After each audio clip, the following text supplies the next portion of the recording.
के जो टॉपिक पे डिस्कस कर रहे हैं सुपर टेट के सिलेबस में, उसके बारे में जो सेकंड क्लास हमारी है उस पर आज हम डिस्कस करेंगे और एक बेहतर क्लास करने की कोशिश करेंगे। जैसा कि पिछली क्लास में मैंने आपको वैयक्तिक भिन्नता के बारे में बताया था, जिस पर हमने डिस्कशन किया था, उसमें मैंने आपको बेसिक जो स्ट्रक्चर होता है इंडिविजुअल डिफरेंसेस का उसके बारे में पूरा डिस्कस किया था।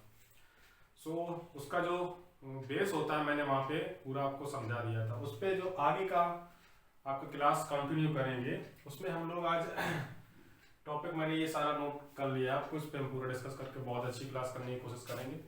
उसमें हम types of the differences personality के बारे में बात करेंगे, बुद्धि के बारे में बात करेंगे, और जो मेथड्स होते हैं पर्सनल टीचिंग देने के, कि जब बच्चे एक दूसरे से डिफरेंस में है, इंडिविजुअल डिफरेंसेस में व्यक्तिगत भिन्नता है उनके बीच में, तो उनको पर्सनली हम कैसे टीच कर सकते हैं, उनको कैसे पढ़ा सकते हैं। उसमें जो विधियाँ हैं, डेक्रोली विधि है, किंडरगार्टन विधि है, फ्रॉबेल विधि है। फ्रॉबेल ने किंडरगार्टन विधि जो खेल विधि है उसके फ्रॉबेल आपके वो रहे प्रतिपादक, उसके बारे में बात करेंगे। और बाकी जो चीज़ें हैं सारे एक्सपेक्ट के बारे में बात करेंगे। तो ये हमारा आज का टॉपिक रहेगा। और सेकेंड थिंग, अब हम 500 का परिवार हो चुके हैं, आपका टीच मंत्रा परिवार 500 लोगों का परिवार हो चुका है। उसके लिए बहुत बहुत तहे दिल से धन्यवाद। टीम टीच मंत्रा आपका थैंक्स कहना चाहती है। ऐसे ही आप सहयोग देते रहें आगे हम लोगों को, वैसे ही बेहतर क्लासेस हम आपके लिए लाते रहेंगे और अच्छा करने की कोशिश कर रहे हैं। सेटअप को और भी इम्प्रूव किया जा रहा है। 1K की तरफ हम काफ़ी तेज़ी के साथ बढ़ रहे हैं। अगर आप इस सहयोग से जुड़ना चाहते हैं, इस परिवार से जुड़ना चाहते हैं, तो लोगों के साथ इस चीज़ को शेयर करें, इस चैनल को शेयर करें। आपका भी परिवार टीच मंत्रा है तो इसको ज़्यादा से ज़्यादा लोगों के साथ शेयर करें। चलते हैं आज के हम टॉपिक पे बात करेंगे कि हमारा क्या टॉपिक है। जैसा कि पिछली क्लास में हमने सब डिस्कस कर लिया था कि जो इंडिविजुअल डिफरेंसेस है वो एक पर्टिकुलर दो व्यक्तियों के बीच में हम अगर मापन करना चाहें, उनकी व्यक्तिक, उनकी बुद्धि, उनकी मेंटल एबिलिटी, उनकी फिजिकल एबिलिटी, उनकी सोशल एबिलिटीज, जितने भी चीज़ें हैं सामाजिक और मानसिक और आपका गत्यात्मक, मोटर सेंसर भी हो जाता है, इसको गत्यात्मक बोलते हैं, शारीरिक भी हो जाता है। मैंने सारा कुछ आपसे डिस्कस किया था, उसमें इमोशनल भी होगा, तो उस पर सभी डिस्कस किया था। उसका मैं एक आपको रिवीजन इंट्रो दे देता हूँ कि हम लोगों ने पिछली क्लास में क्या डिस्कस किया था, ताकि क्लास आपकी आगे कनेक्ट हो पाएगी इसकी वजह से। जैसा कि हमने पिछली क्लास में 2 स्टूडेंट्स का एग्जाम्पल लिया था, उसमें मैंने बताया था कि जो एक स्टूडेंट लड़की मैंने जिसका एग्जाम्पल लिया था वो पढ़ने में अच्छी है, काफ़ी उसका इम्प्रूवमेंट क्लास में अच्छा है, तो उसका IQ लेवल भी अच्छा है, प्रतिभाशाली बालक की कैटेगरी में आती है। और सेकंड जो स्टूडेंट हमने बॉय लिया था उस पर मैंने ये बताया था कि इस बालक का थोड़ा जनरल कैटेगरी में जनरल IQ इंटेंसिटी इसकी है, जिसकी वजह से ये पढ़ने में थोड़ा वीक है और चीज़ें ठीक से सॉल्व या कुछ नहीं कर पाता है। इसके फ्रेंड सर्कल भी थोड़ा लो है। इमोशनली ये स्ट्रॉन्ग था, बट लड़की के एग्जाम्पल में इमोशनली स्ट्रॉन्ग नहीं थी, बट ये प्रतिभाशाली, पढ़ने में अच्छी थी, काफ़ी चीज़ें अच्छा कर रही है, सोशल इंटरेक्शन भी अच्छा है, फैमिली वाइज भी चीज़ें इसकी काफ़ी अच्छी हैं इसके साथ। और इस चीज़ को देखकर मैंने आगे जो इसमें चीज़ें लिखी हैं, जैसे यहाँ पे एनवायरनमेंट लिख रखा है, एजेस, IQ लिख रखा है, हेरिडिटी लिख रखा है। ये मैंने बताया था कि इंडिविजुअल डिफरेंसेस के जो कारण होंगे, जो मेन कारण होते हैं, मुद्दा जो हमारा है वो इन 3 वर्डों का है इस पूरे चैप्टर में।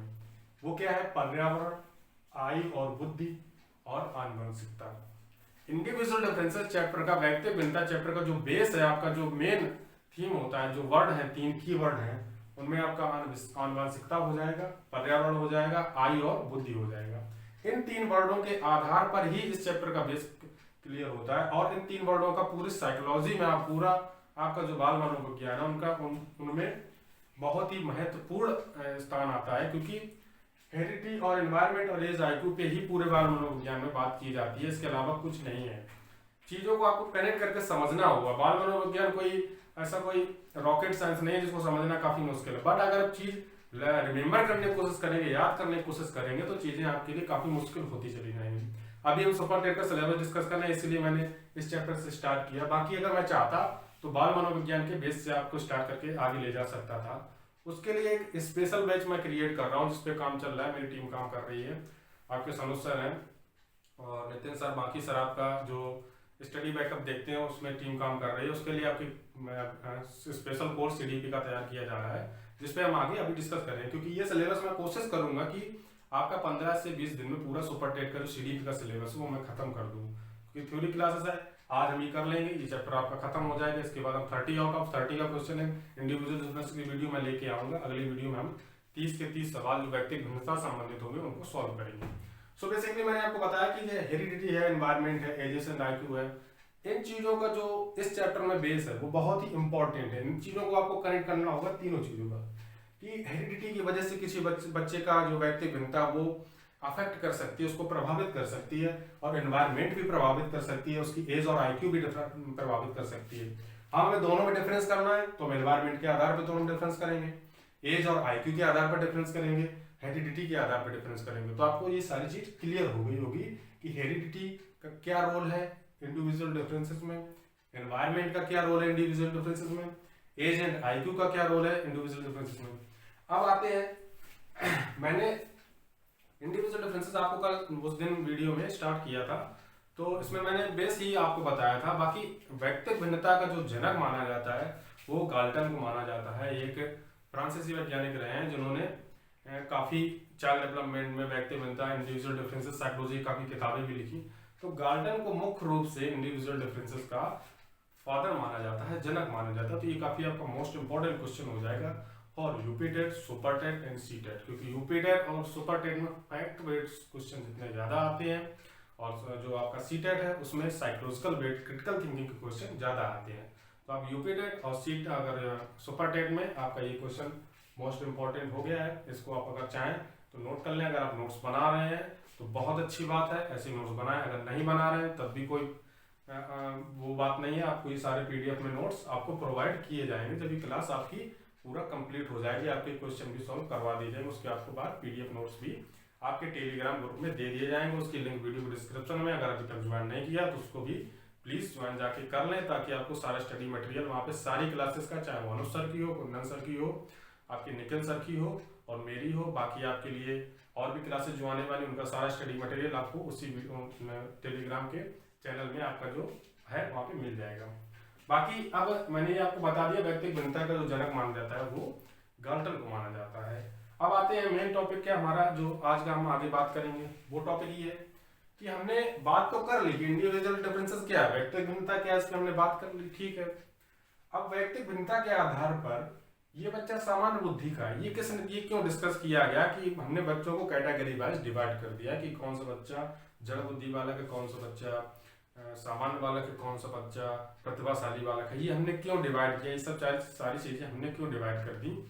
तो उस चीज को मैं आज आपके लिए लेके आया हूँ कि इस कैटेगरी में कितने टाइप के चिल्ड्रन हो सकते हैं और उन चिल्ड्रंस को अलग अलग कैटेगरी के हिसाब से हम कौन से मेथड से, कौन से तरीकों से उनको पढ़ा सकते हैं कि वो और अपने एग्जाम्स में अच्छा कर पाए, पढ़ने में, लर्निंग में, उनके अधिगम में काफी सुधार हो पाए, अधिगम में वो अच्छा कर पाए।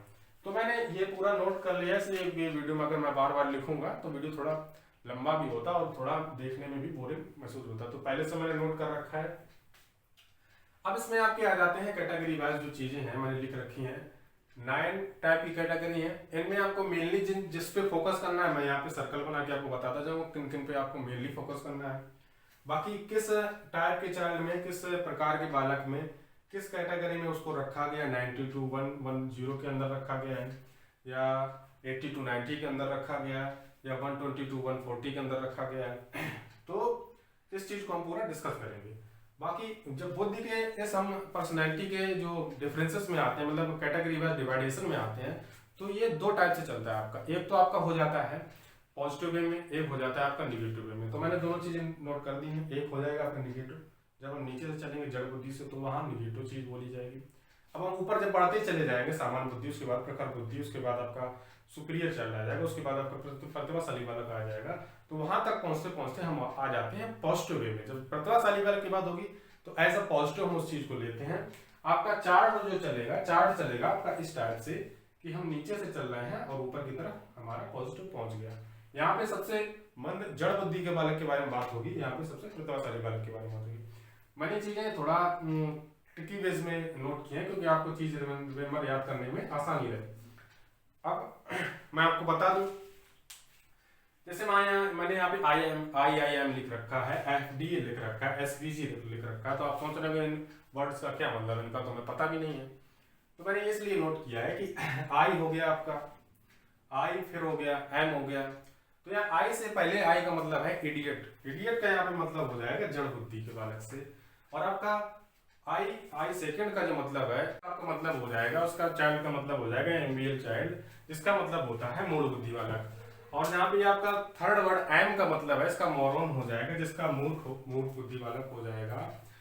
और यहाँ पे मैंने एफ डी ए जो लिख रखा है, इसमें आपका एफ है और डी का जो मतलब है, एफ का मतलब हो जाएगा फीमेल चाइल्ड हो जाएगा, जिसका निर्बल बुद्धि बालक बोलते हैं इसको। डी से डल चाइल्ड हो जाएगा, जिसको मंद बुद्धि बालक बोलते हैं। ए से एवरेज चाइल्ड हो जाएगा, जिसको सामान्य बुद्धि बालक बोलते हैं, यहाँ पे मैंने सामान्य बुद्धि लिख रखा है।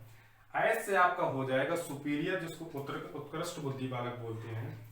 वी से हो जाएगा आपका वेरी सुपीरियर स्टूडेंट, जिसको हम प्रखर बुद्धि बालक बोलते हैं। और आपका जी से हो जाएगा जीनियस, जिसको हम प्रतिभाशाली बालक बोलते हैं। तो मैंने इस चीज को इस तरीके से नोट किया है कि आपको ये पहले तो पता होने चाहिए कि कितने होते हैं। तो जैसे प्रतिभा और प्रखर कक्षा में उत्कृष्ट हैं, सामान्य और मंद भी निर्बल नहीं है, मूर्ख और मूढ़ तो जड़ बुद्धि है। तो इस चीज को आप अगर 3-4 बार 5 बार पढ़ेंगे तो आपको सारे पता हो जाएंगे।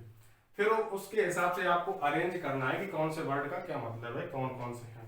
बाकी हम उसके हिसाब से चलेंगे। मैंने यहाँ पे लिख रखा है कि जैसे जड़ बुद्धि वालक की बात हो रही, तो इसके यहाँ पे IQ इसके यहाँ पे आ जाएगा नेगेटिव के हिसाब में 20 to 25 एंड लो हो जाएगा। इसमें आपको कुछ नहीं करना, चार्ट को ऐसे ही बनाना है और ऐसे ही याद करना है। अगर आप ज्यादा रिमेम्बर खुद से अलग से लिख के करने की कोशिश करेंगे, याद नहीं कर पाएंगे, क्वेश्चन गलत कर देंगे आप। बाकी सेकेंड जैसे यहाँ पे हो जाएगा आपका मूढ़ बुद्धि बालक हो जाएगा, तो यहाँ पे आ जाएगा 20 to 50 आ जाएगा आपका। मोरन आ जाएगा आपका 50 to 60 आ जाएगा यहाँ पे। अब आपका आ जाता है निर्बल FDA, तो आपका 70 to 80 आ जाएगा यहाँ पे। डल में आपका आ जाएगा 80 to 90 और एवरेज आ जाएगा आपका 90 to 100। एवरेज आपका इसलिए इंपॉर्टेंट हो जाता है, ये क्वेश्चन काफी पूछा जाता है, यूपीटेट एग्जाम में पूछेगा सामान्य बुद्धि के बारे में। यहाँ ये दोनों वर्ड्स का आपका काफी मोस्ट इंपॉर्टेंट हो जाते हैं, डल स्टूडेंट एंड एवरेज स्टूडेंट। तो इसको आप टिक कर लें या मोस्ट इंपॉर्टेंट की कैटेगरी में लिख सकते हैं। दोनों क्वेश्चन बहुत ही मोस्ट इंपॉर्टेंट है, मैं इन पे स्टार लगा देता हूँ। अब आगे जब चलते हैं हम सुपीरियर की बात करते हैं। सुपीरियर आपका आ जाएगा 1 to 120 में, ये भी मोस्ट इंपॉर्टेंट में आपका आएगा। वेरी सुपीरियर में हो जाएगा 120 to 140 एंड जीनियस जो हो जाएगा ये हो जाएगा 140 to 20। अब मैं इसलिए ये कह रहा हूँ, ये आपको नोट करने की इसलिए जरूरत है कि जब सामान्य बुद्धि की बात करते हैं तो 90 से 110 होता है, और जब हम यहाँ पे वेरी सुपीरियर की बात करते हैं, सुपीरियर की बात करते हैं, तो 110 से 120 होता है, 120 से 140 होता है। कंफ्यूजन हमें क्वेश्चन में तब होती है कि हमसे डायरेक्ट क्वेश्चन पूछा जाएगा कि सामान्य बुद्धि बालक का जो IQ लेवल होता है वो किस कैटेगरी कितना होता है। तो आपको ऑप्शन में दिया रहेगा 90 से 110, 120 से 140, 110 से 120 और 80 से 90। अब आप कंफ्यूज होंगे कि 90 से 110 है कि 110 से 120 है, क्योंकि ये चीज अगर आपने यहाँ पे कंफ्यूज कर दिया तो आप क्वेश्चन गलत कर देंगे और आपका एक नंबर कट जाएगा। तो आपको दोनों चीजों को अलग अलग करके देखना है कि SVG का जो मैंने चार्ट बनाया उसमें कितना डिफरेंसेस है और FDA के चार्ट में कौन से 3 बालक आते हैं उनका क्या डिफरेंस है। इन वर्ड्स का बहुत ही ज्यादा महत्वपूर्ण मतलब हो जाता है, मैंने जो यहाँ पे क्रिएट किए हैं। आपको सिर्फ इतना याद करना, SVG के आपको इंग्लिश टफ लग रही होगी बट इंग्लिश आपकी इजी हो जाएगी यहाँ पे। इसको सिर्फ आपको याद करना है, फिर यहाँ पे सुपीरियर और किस किस चीज का क्या मतलब उसको आपको नोट करके लिख लेना है। SVG याद रखना है, FDA याद रखना है, IIM रखना है। तो आपकी 3 कैटेगरी मैंने यहाँ पे बना दी है, जो बालक की 3 कैटेगरी होती है बुद्धि की पर्सनैलिटी के आधार पर जिसको डिवाइड किया गया। तो उसमें आपको पहला कैटेगरी मैंने ये बना दी है, दूसरी ये बना दी है और तीसरी ये बना दी है। आपको इतना ईजी से बताने का मेरा मतलब ये था कि आपको चीजें एक साथ एक तरीके से समझाई जा सके, उसी हिसाब से मैंने ये चार्ट बनाया था। आप ऐसा ही नोट कर लीजिए, अगर चाहें तो आप वीडियो पॉज करके सबको नोट कर सकते हैं। बाकी मैं अभी आगे कुछ चीजें वहां लिखूंगा तो उसको इरेज कर दूंगा। इस चीज को भी नोट कर लें, हिंदी के जो हिंदी मीडियम के स्टूडेंट हैं उनके लिए ये इंपॉर्टेंट हो जाएगा, और जो इंग्लिश के स्टूडेंट हैं वो ये नोट कर लें। बाकी ये चीज दोनों ही कॉमन है। तो इन सब चीजों के बाद जब हम आगे आते हैं तो बात करते हैं कि इन सब चीजों को डिवाइड जब किया गया तो आपके वैज्ञानिक थे जुंग, जिन्होंने इंडिविजुअल व्यक्तिगत भिन्नता के आधार पर 2 चीजें और बताई। इसको हम जब बुद्धि वाला चैप्टर पढ़ेंगे, आपका मेंटल एबिलिटी का चैप्टर पढ़ेंगे तो उसमें हम बुद्धि पढ़ेंगे, तो वहां पे उन्होंने 2 पर्सनैलिटी भी बताई व्यक्तिगत आधार पे। इंडिविजुअल चैप्टर का जब हम पढ़ रहे हैं तो जुंग जो वैज्ञानिक थे उन्होंने 2 चीजें और बताई।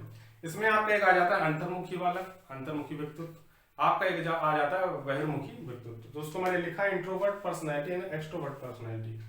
दोनों चीजें मैंने जब पिछले वीडियो में एग्जांपल लिए थे कि आपका ये एक लड़की है और एक ये लड़का है, मैंने दोनों को बताया था कि जो ये आपका प्रतिभाशाली बालक लड़की है, इसका जो बिहेवियर है, इसकी जो पर्सनैलिटी है वो इंट्रोवर्ट पर्सनैलिटी है। As a thinking of psychologist जिन्होंने बोला है कि जो प्रतिभाशाली बालक होते हैं, गॉड गिफ्टेड चाइल्ड हैं, उनकी जो पर्सनैलिटी होती है वो डेवलप होती है किस कैटेगरी में? तो आप यहाँ पे क्वेश्चन का आंसर देंगे इंट्रोवर्ट कैटेगरी में। मैंने जैसे बताया था कि क्लास में मैंने इस लड़की का उस वीडियो में एग्जांपल लिया था जो रुचि नाम है। तो जैसे ही क्लास में इसको डांटा जाता है, कुछ भी इसके साथ ऐसी कुछ एक्टिविटी की जाती है जिससे इसका थोड़ा इमोशनल बैलेंस अप या डाउन हो जाता है, तो ये रोने लगती है या इसको बहुत ही असहज महसूस होता है। तो इसकी पर्सनैलिटी ये किस तरफ इशारा कर रही है? ये इसकी पर्सनैलिटी इशारा कर रही है इंट्रोवर्ट की तरफ। ये इंट्रोवर्ट है, पढ़ने में होशियार है, प्रतिभाशाली बालक में आती है, इसका आईक्यू लेवल भी 120 प्लस के अबव है, लेकिन इसका जो पर्सनैलिटी है वो इसकी इंट्रोवर्ट है। ये चीज किसने डिफाइन की इंडिविजुअल डिफरेंसेस में? तो उसके वैज्ञानिक कौन है? Mister Jung. तो आप यहाँ पे लिख लेंगे कि ये दोनों चीजें किन्होंने बताई हैं। इंडिविजुअल चैप्टर की भी बात हो रही है, इंडिविजुअल डिफरेंसेस व्यक्ति भिन्नता में, बाकी जब बुद्धि पढ़ेंगे तो उसमें भी बताया है कैटल और बुद्धि का जो आपका जिन्होंने संप्रत्यय दिए उनके बारे में बात करते हैं, बिने साइमन संप्रत्यय, उसके बारे में अगले वीडियो में बात करेंगे। तो ये आप यहाँ पे नोट कर लेंगे ये दोनों चीजें किसने बताई हैं? तो जुंग ने बताई हैं। ये आपका भी एक क्वेश्चन हो जाएगा यहाँ पे मोस्ट इंपॉर्टेंट। ये भी क्वेश्चन डायरेक्ट यूपी टेट के एग्जाम में सुपरटेन में पूछा जाएगा। अब सेकेंडली बात कर लेते हैं, जब मैंने उस लड़के का एग्जांपल, एक लड़के का एग्जांपल लिया था जिसका मैंने राहुल नाम बोला था। ये बच्चा पढ़ने में कम है, इसका जो आईक्यू लेवल है सामान्य बुद्धि के बालक में आता है, 90 to 110 आता है, लेकिन इसका जो इमोशनल बैलेंस है वो काफी हाई है, बोलने में काफी अच्छा है, काफी लड़ जाता है, सबसे लड़ाई भी करता है खूब, ऐसा इसका पर्सनैलिटी है। तो ये पर्सनैलिटी किस तरफ इसका इशारा करती है? तो ये पर्सनैलिटी इसकी एक्सट्रोवर्ट की तरफ इशारा करती है कि ये जो लड़का है, ये जो बालक है, इसका जो व्यक्तित्व है वो बहिर्मुखी बालक का है। तो दोनों चीजें आपको इंडिविजुअल डिफरेंसेस में, व्यक्तिगत भिन्नता में आपको क्लियर हो गई होंगी कि किसने बताया है? जुंग ने बताया है। कौन से दो बताए हैं? अंतर्मुखी बहिर्मुखी बताए हैं। किस तरीके से इसकी डेफिनेशन है, इंट्रोवर्ट किस टाइप का चाइल्ड होता है और इंट्रोवर्ट चाइल्ड प्रतिभाशाली बालक की कैटेगरी में क्यों, मैंने आपको बताया। एक्सट्रोवर्ट बालक है तो वो किस तरीके से बिहेव करता है, किस तरीके का बालक हो सकता है, उसका एग्जाम्पल मैंने पिछली वीडियो में इसको पूरा डिस्क्रिप्शन से बताया था। आप उसका इसका एग्जाम्पल उससे कनेक्ट करके देख सकते हैं। सेकेंडली थिंग आती है हमारी आगे, जब हम इसमें बात करते हैं चैप्टर में, कि जब हमने सारे बालकों को डिवाइड कर दिया, पूरी क्लास को डिवाइड कर दिया 3 कैटेगरी में, जो मैंने पिछले वीडियो में एग्जांपल लिया था, ABC कैटेगरी मैंने आपको करके बताई थी। उसमें मैंने लिखा था कि ABC कैटेगरी हमने, एक क्लास है क्लास 2, इसको हमने 3 कैटेगरी में डिवाइड किया था। इसमें फर्स्ट कैटेगरी में +2 बच्चे थे, सेकेंड कैटेगरी में B+ बच्चे थे और जो C बच्चे थे बिल्कुल डल थे, ये पढ़ने में बिल्कुल कमजोर थे। तो ये कैटेगरी आपकी अब कनेक्ट होगी जाके कहाँ पे? ये कैटेगरी आपकी कनेक्ट हो जाती है इस पूरे चार्ट के साथ, क्योंकि जो ये कैटेगरी है ये हो जाएगी ए कैटेगरी के बच्चे, ये कैटेगरी हो जाएगी आपकी FDA, जो ये कैटेगरी है इससे कनेक्ट हो जाएगी, और जो C कैटेगरी के बच्चे हैं वो इसमें कैटेगरी में आ जाएंगे। अब इनको हमें तीनों को एक साथ करके पढ़ाना है, एक साथ करके चलना है, तो हम कैसे करेंगे? तो इन सब चीजों को ध्यान में रखकर जो हमारे मनोवैज्ञानिक के वैज्ञानिक थे, उन्होंने एक चीज डेवलप की, कुछ मेथड्स डेवलप किए, कुछ विधियां, शिक्षण विधियां डेवलप की कि कौन कौन से तरीकों से हम बच्चों को पढ़ा सकते हैं। जैसे कि आपका डाल्टन विधि आ जाता है, आपका खेल विधि आ जाता है, आपका प्रोजेक्ट विधि आ जाता है, आपका किंडरगार्टन विधि आ जाता है, आपका मॉन्टेसरी विधि आ जाता है, आपका बेसिक शिक्षा पद्धति जिसको महात्मा गांधी ने डेवलप किया इंडिया में, वो भी आपका आ जाता है। महात्मा गांधी का जो मेन मोटो था उनका था कि बच्चों को सर्वांगीण विकास की तरफ ले जाया जाए, और उनको जो उनके सिखाने का तरीका है, उनको एक किसी पर्टिकुलर चीज के बारे में दिखा के या समझा के उनको प्रत्यक्ष रूप से उस चीज को आगे उनके लाया जाए। जैसे किसी बच्चे को घड़े के बारे में सिखाना है तो उसको घड़े के बारे में आपको थ्योरेटिकली पढ़ाना नहीं है कि आपको वहां जाना है, मिट्टी खोदनी है, तालाब जाके पहले उसको प्रोसेस नहीं समझानी है, उसको करके दिखाना है। मतलब उसको सामने वो घड़ा बना के दिखाएंगे आप तो वो ज्यादा जल्दी से सीख पाएगा। महात्मा गांधी इस चीज के फेवर में थे। बाकी जो मैंने आपको विधियां बताई हैं, 4 से 5 8 विधियां मैंने आपको बता दी हैं, उनके बारे में बात कर लेते हैं। जैसे डाल्टन प्रणाली है आपकी, तो मिस हेलेन पार्क हस्ट ने इसका डेवलप किया था। और आपकी जो प्ले वे मेथड खेल विधि आ जाती है, उसको फ्रॉबेल ने किया था, किंडरगार्टन विधि है आपका, उसके बारे में बात करेंगे अभी हम। बाकी मैं इसको इरेज कर लेता हूं।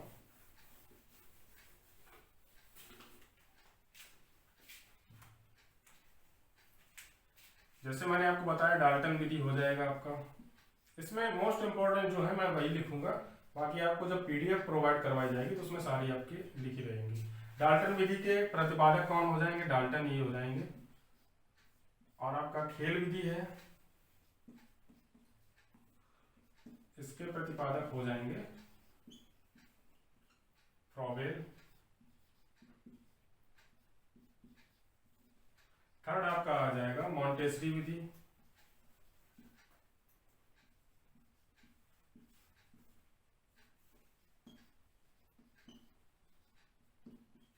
इसका आपको हो जाएगा मारिया मॉन्टेसरी।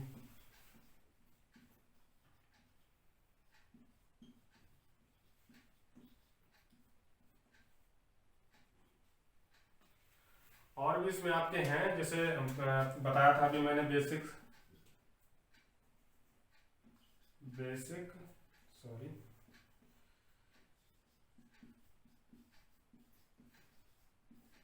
शिक्षा पद्धति।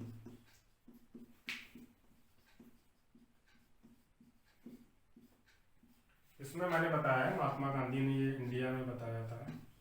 ये मोस्ट इंपॉर्टेंट ये भी आता है क्योंकि इंडिया से जब कोई किसी के बारे में पूछा जाता है, क्वेश्चन डायरेक्ट ही दिया रहता है, उसमें एक जब ये आपसे पूछा जाएगा उसमें फिर महात्मा गांधी का ऑप्शन बाकी होंगे तो लोग कंफ्यूज हो जाते हैं कि इंडिया में किसने दिया था।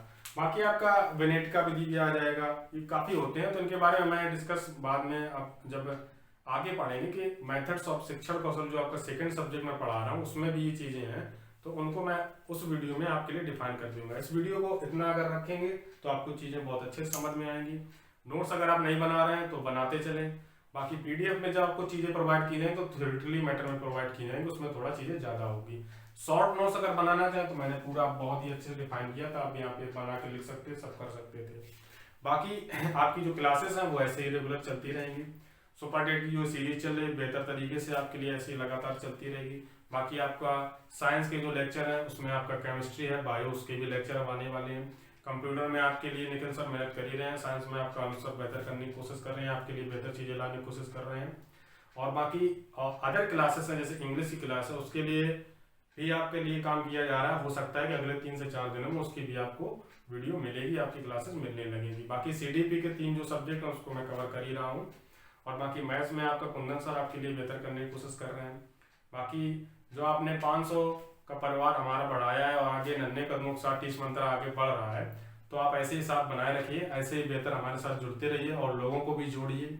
और बाकी जो हमने ये एक नई क्रांति के स्टार्ट किया है कि हम यूट्यूब के इतिहास में जो करने जा रहे हैं, पेड कोर्सेज के नाम पे यूट्यूब पे जो हो रहा है उससे अलग हटके हमने जो ये एक कारवा स्टार्ट किया है, टीच मंत्र, हमें टीच मंत्र, हमारी जो टैगलाइन है ड्रीम्स आपके और रिजल्ट हमारा, तो इसको हमें पूरा करना है। इसमें आप जुड़े, हमारा सहयोग दें, मैं आपके लिए और बेहतर करने की कोशिश करूंगा। अभी आपके लिए शॉर्ट वीडियो इसलिए बना रहा हूँ कि आपको चीजें समझ में आए, साइकोलॉजी क्या है वो आपकी समझ डेवलप हो। बाकी जब इसके बाद मैं आपको थ्योरी क्लासेस दूंगा तो वो क्लास आपकी 15, 20 या 30 मिनट की नहीं होगी, उसमें मैराथन चलेगी, 3 से 4 घंटे हम डिस्कस करेंगे चीजों को, क्योंकि साइकोलॉजी कोई याद करने की चीज नहीं है। साइकोलॉजी को अगर बेहतर तरीके से समझ बनानी है, अंडरस्टैंडिंग बनानी है, तो उसमें आपको करना क्या होगा, उसमें आपको डिस्कशन करना होगा। साइकोलॉजी को अगर बेहतर तरीके से समझना है, आप अपने 4-5 लोगों का ग्रुप बनाइए, व्हाट्सएप ग्रुप है, ग्रुप बहुत तरीके से यूज किए जाते हैं व्हाट्सएप पे, काफी बच्चे किस तरीके से यूज करते हैं वो आपको पता होगा। पढ़ाई के लिए ग्रुप बनाइए, 4-5 लोगों को उसमें ऐड कीजिए, उसमें डिस्कशन कीजिए, सीटेट या किसी भी चीज के क्वेश्चन डालिए, इस क्वेश्चन में इस क्वेश्चन का आंसर क्यों है, ऐसा आंसर क्यों है, उस पर डिस्कशन कीजिए। साइकोलॉजी की समझ तब डेवलप होगी आपकी। सीटेट में लोगों के नंबर नहीं आते, कभी सीटेट का पेपर बहुत टफ होता है, हम सॉल्व नहीं कर पाते, इतने लंबे लंबे आंसर पूछता है, आपको समझ ही नहीं डेवलप है उस चीज की। आप याद करने की कोशिश कर रहे हैं कि मैं याद कर लूं, वहां पे आंसर सही लगा लूं, आप बच्चे के रिस्पेक्ट से सोच ही नहीं रहे। एज ए टीचर आप वहां पे पेपर देने जा रहे हैं, आपको बच्चे के रिस्पेक्ट में सोचना है। यहाँ पे बात किसकी हो रही है, प्री स्कूल की बात हो रही है, बच्चों की बात हो रही है, तो आपको देखना है। किसी बच्चे का पढ़ने में मन नहीं लग रहा तो आपको आपकी प्रॉब्लम है, एज ए टीचर की उस बच्चे को आप कैसे सिखा सकते हैं। तो साइकोलॉजी का जो पूरा बेस है वो यही है कि उसको आपको समझना है, डिस्कशन करना है, उस पर आप क्वेश्चन करना है कि ये चीज़ क्यों है। तो ऐसे ही हमारे साथ जुड़े रहिए और हम आपके लिए बेहतर से बेहतर करने की कोशिश कर रहे हैं। बाकी हम टीच मंत्रा, मिलते हैं अगली वीडियो में। Signing off.